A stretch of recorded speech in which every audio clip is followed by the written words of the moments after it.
Selamat pagi rekan-rekan teruna dikasih dalam Tuhan, apa kabarnya? Yang pasti luar biasa baik-baik ya.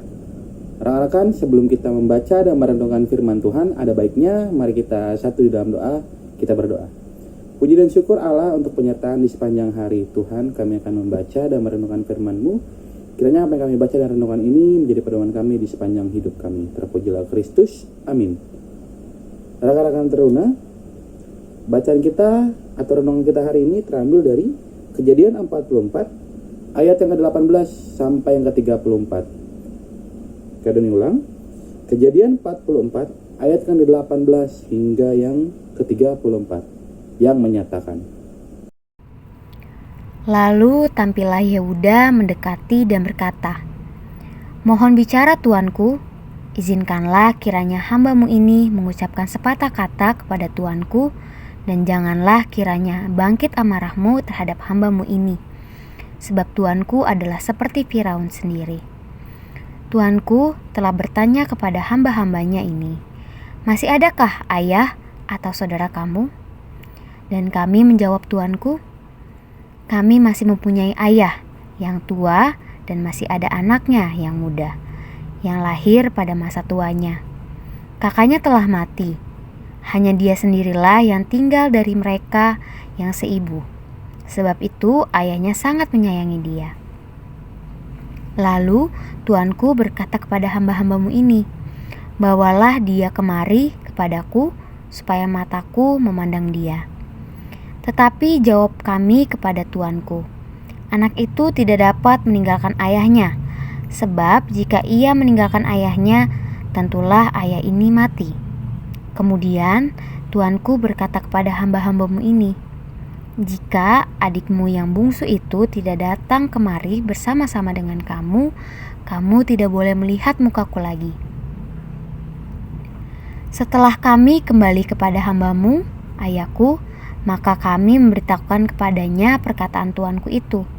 Kemudian ayah kami berkata, kembalilah kamu membeli sedikit bahan makanan bagi kita. Tetapi kami menjawab, kami tidak dapat pergi ke sana jika adik kami yang bungsu bersama-sama dengan kami. Barulah kami akan pergi ke sana, sebab kami tidak boleh melihat muka orang itu apabila adik kami yang bungsu tidak bersama-sama dengan kami.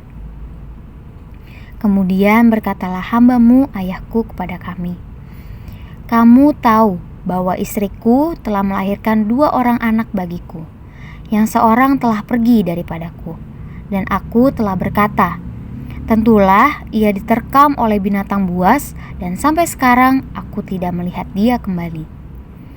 Jika anak ini kamu ambil pula daripadaku, dan ia ditimpa kecelakaan, maka tentulah kamu akan menyebabkan aku yang ubanan ini turun ke dunia orang mati karena nasib celaka. Maka sekarang apabila aku datang kepada hamba-Mu, ayahku, dan tidak ada bersama-sama dengan kami anak itu, padahal ayahku tidak dapat hidup tanpa dia, tentulah akan terjadi apabila dilihatnya anak itu tidak ada, bahwa ia akan mati, dan hamba-hamba-Mu ini akan menyebabkan hamba-Mu, ayah kami yang ubanan itu, turun ke dunia orang mati karena duka cita. Tetapi hamba-Mu ini telah menanggung anak itu terhadap ayahku dengan perkataan, jika aku tidak membawanya kembali kepada Bapa, maka akulah yang berdosa kepada Bapa untuk selama-lamanya. Oleh sebab itu, baiklah hamba-hamba-Mu ini tinggal menjadi budak tuanku, menggantikan anak itu, dan biarlah anak itu pulang bersama-sama dengan saudaranya. Sebab masakan aku pulang kepada ayahku apabila anak itu tidak bersama-sama dengan aku? Aku tidak akan sanggup melihat nasib celaka yang akan menimpa ayahku. Sedemikian pembacaan firman Tuhan, terpujilah Kristus, haleluya. Rekan-rekan, sobat teruna yang dikasih dalam Tuhan, ada yang pernah dengar ungkapan yang mengatakan bahwa manusia senang melihat orang lain susah dan susah melihat orang lain senang. Ada yang tahu artinya apa? Ya, Artinya manusia lebih mengutamakan keselamatan atau kesenangan dirinya sendiri daripada orang lain. Nah, ada akibatnya nih rekan-rekan. Akibatnya manusia menjadi egois, lebih mementingkan diri sendiri, bahkan senang kalau melihat atau mengetahui orang lain dalam berada kesusahan. Nah, rekan-rekan, mudah-mudahan kita tidak seperti itu ya. Hari ini kita membaca bagaimana Yehuda tampil berbicara di hadapan Yusuf. Ya. Yang saat itu belum membuka identitas dirinya. Yehuda menjelaskan bahwa dia dan saudara-saudaranya membawa Benyamin ke Mesir karena permintaan Yusuf. Ya rekan-rekan. Oleh karena itu, mereka sempat termohon-mohon sebelumnya pada Yakub, ayah mereka, agar Benyamin diizinkan ke Mesir. Yakub sangat mengasihi Benyamin karena dia telah kehilangan siapa? Yusuf. Ya rekan-rekan. Yang dimaksud kehilangan ini si Yusuf, kehilangan Yusuf. Sedangkan Benyamin adalah anak seibu dengan Yusuf.